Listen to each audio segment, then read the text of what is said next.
Last week we finished the seats and backrest for the cockpit. Does it feel good with the height from the sole to the bench? Yeah, I think so. So what's left of the forward part of the cockpit is to make the sole and the big hatch that will be incorporated in it. The first step is to glue together the PET sheets to get the correct size of the sole and hatch. The next step is to cut out the shapes with a handheld CNC router.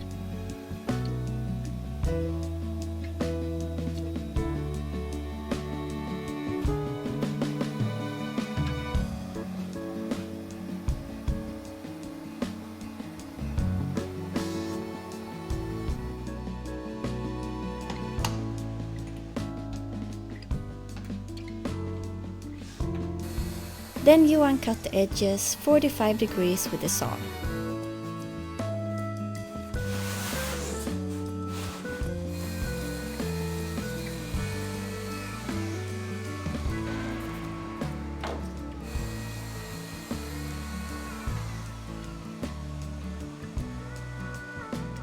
And use the router for the corners.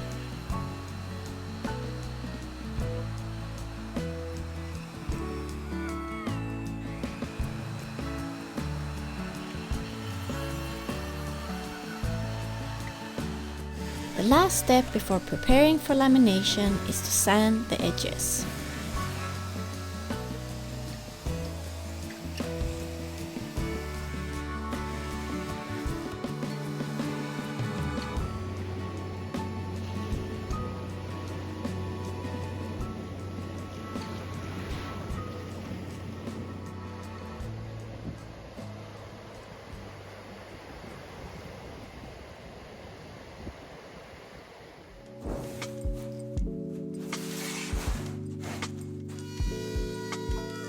After preparing the hatch, Johan began working on the rest of the sole.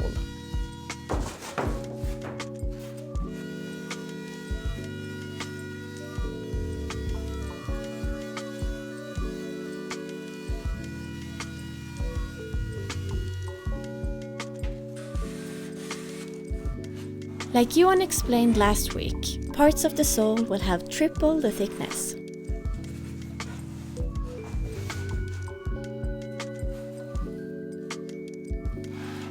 Before the other pieces comes on, Johan applies thickened epoxy to glue the pieces together.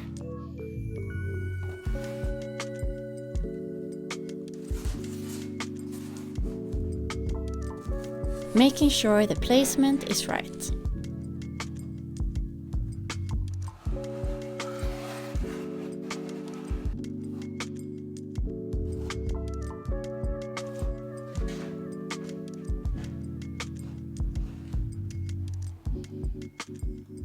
So I've started to make the prep work to get the sole laminated, and we're going to start laminating the sole and then do the hatch in a second bag. And over time now we've been getting quite many questions on the whole process of doing these sandwich panels in a vacuum bag and what the different layers are doing in the vacuum bag, what they are for. And I thought I could answer some of those questions, even if I'm no expert in this, but we have done this quite a lot now, so I have some knowledge on what the different layers are doing. So first we have the actual bag, the vacuum bag, and that's of course to keep the atmosphere out from the bag. You're sucking the air out to get atmospheric pressure pushing down from all sides on the bag so that you get the good consolidated laminate inside. And the next layer is this breather mesh, and that's used to get an even vacuum in the bag so that the vacuum pressure, the atmospheric pressure, is the same or as uniform as possible over the whole sandwich panel that you're laminating. And it's also there to soak up any excess resin from the laminate so that the end panel will have a higher strength to weight ratio because you're removing any excess epoxy that is really not necessary for the strength of the panel. Yeah, and the next layer is this perforated release film, and that's there to make sure that you get the correct amount of epoxy leaving the laminate going into the breather mesh. Because without this, the laminate will, or this breather mesh will just suck the laminate dry, and you will get a too dry laminate in the end, resin-starved laminate. So these small holes make sure that the amount of epoxy leaving the laminate is just right. And like the name implies, release film, it also makes sure that the next layer doesn't stick to the breather mesh. And the next layer is the peel ply. And when we're using this in a vacuum bag, it's mostly there so that when it's ripped off, once the piece is cured, we get a finished surface for secondary bonding really. We don't need to sand on it to get a good mechanical bond, secondary bonding for fairing or more lamination or paint. I know a lot of people say that you should always sand even if you have used peel ply, and we do that sometimes if it's a really, really important piece, like when we did the reinforcement for the shame plates, then we use peel ply and sanded. But for most cases, it's just fine to rip that off and you can do secondary bonding directly on that surface underneath. And when we're not using a vacuum bag, the peel ply is really good if you're laminating on a surface and you have peel ply on there and it's a bit cold and maybe a bit damp in the air. You quite easily get amine blush on that surface. But by having that peel ply, it protects the actual laminate. So when you rip that off, once it's cured, you have a fresh surface without any amine blush that can contaminate really the surface and make secondary bonding hard, because if you're just sanding on that, you just push that amine blush deeper into the laminate and you really need to clean it off with hot water. So by using peel ply, you just rip it off and you have a surface that you can work on directly without having to worry about any amine blush. And then after the peel ply, we have the actual glass that is soaked with epoxy resin in this case, and then we have the core material, and then we have the same things on the other side of the core. And then we close the bag, put pressure on and let everything cure, and then we remove all of this. Hope that gave you a better idea of how the vacuum bagging process works.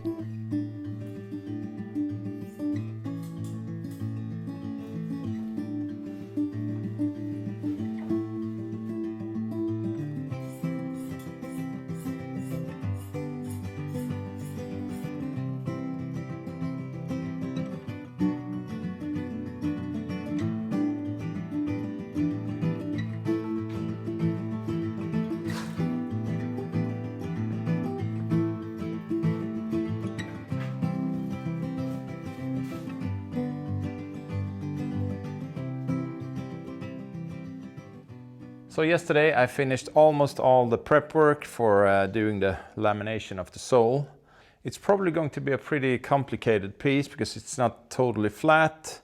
I have that solid sole, the front section of the sole, which is 3 sheets high or thick.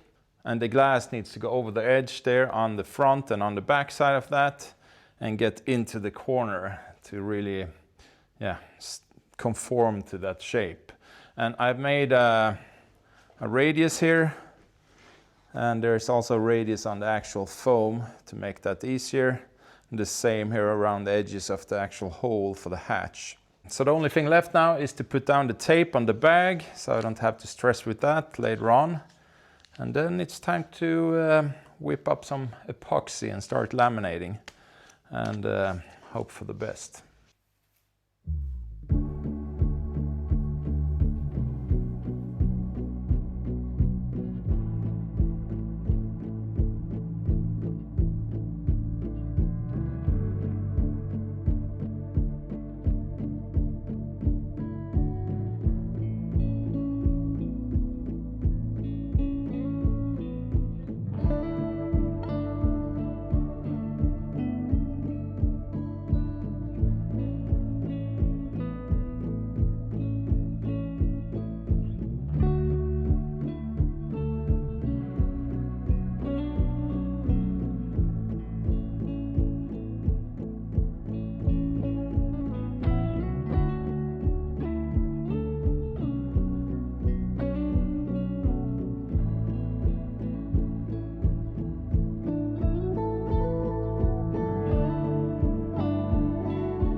The day after, the panel is cured and Johan can trim and sand the edges.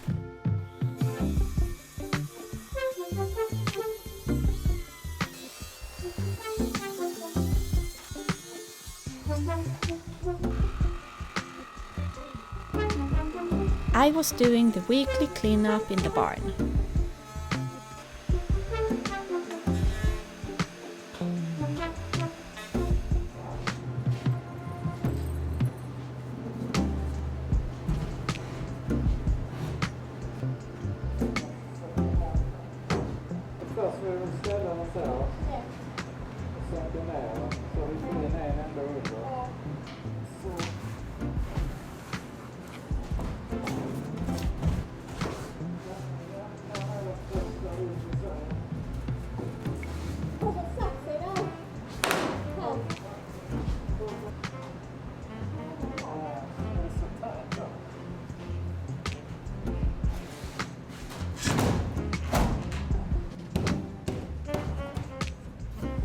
We cut off a few millimeters and now we'll see if it fits.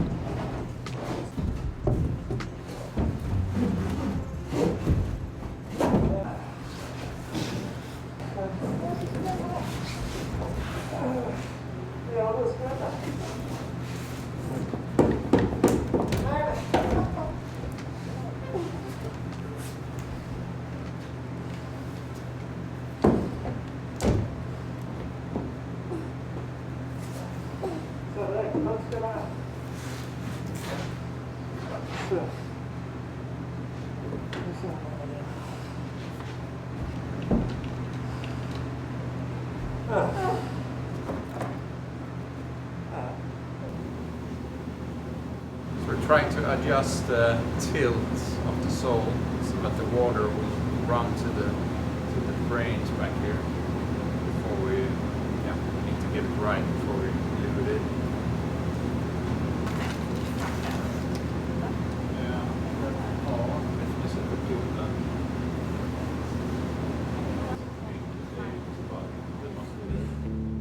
With the right tilt, Johan glued the sole in place with thickened epoxy.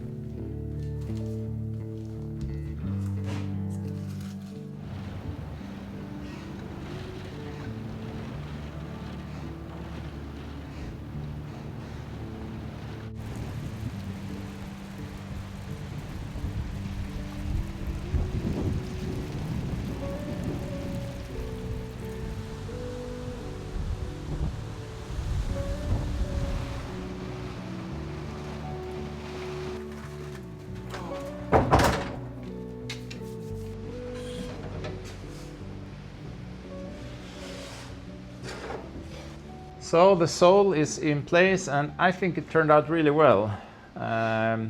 Exactly the way I wanted it to be. And the tilt is good now. We have around 1% of drop from the front section of the lower parts until the drains back here. Roughly 10 millimeters, a bit more than that from over there to here. So well enough for the water to run backwards and into the drains. It's rock solid already now, even without the tabbing.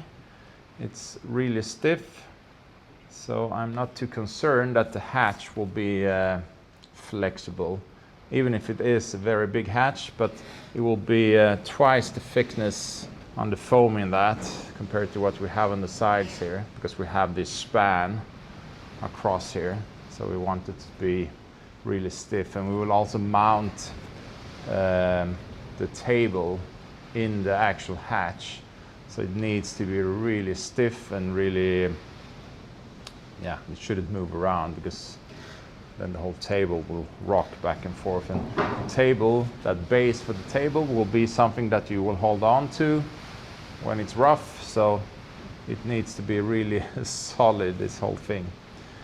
So the next thing now is to start working on the actual hatch, and there will be 2 lips. I don't know if you call it that. It's like around the perimeter here of the actual hole. It will have a raised edge, and on top of that there will be a seal. And then on the actual hatch there will also be like a lip that will run on the outside of this raised thing that we have on the actual sole, and that will also have a seal that will seal against the sole, so it will be double seals, just some extra precaution. And then the whole thing will be tightened down from the inside. This is not the hatch that will be opened very often. The most important here is that it's really watertight and sturdy. I can show you how it will look more or less, because I have the foam for the hatch. I'll just put these underneath to like mimic how the height of that lip that we'll have.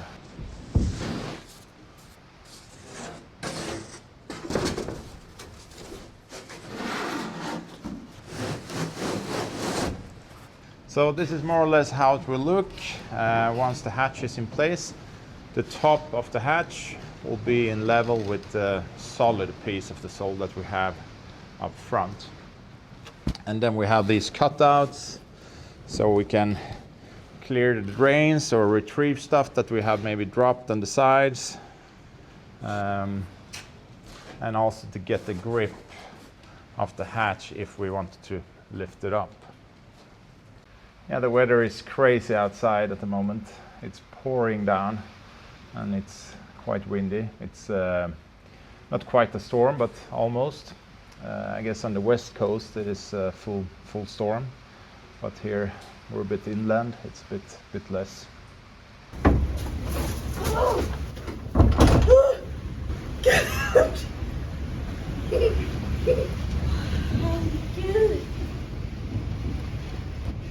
Oh, it's much nicer inside the house. God, it's raining inside. Yeah, no, the wind is pushing water in here. It's the same here at the window. Det regnar in, titta. Ser du?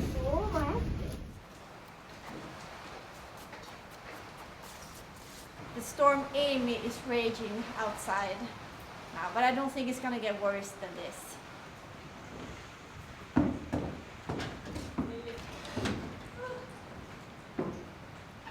One, two, three.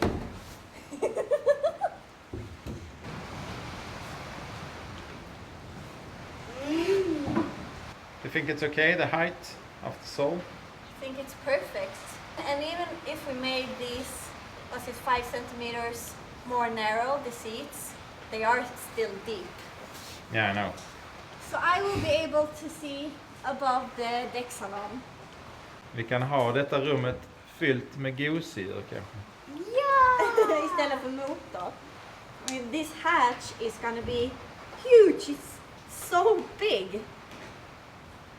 Vad säger du? Att den är så stor, den här luckan. Det kommer vara en lucka här som ni kan öppna. Kan man hoppa Men här? inte i din tå igen. Nej.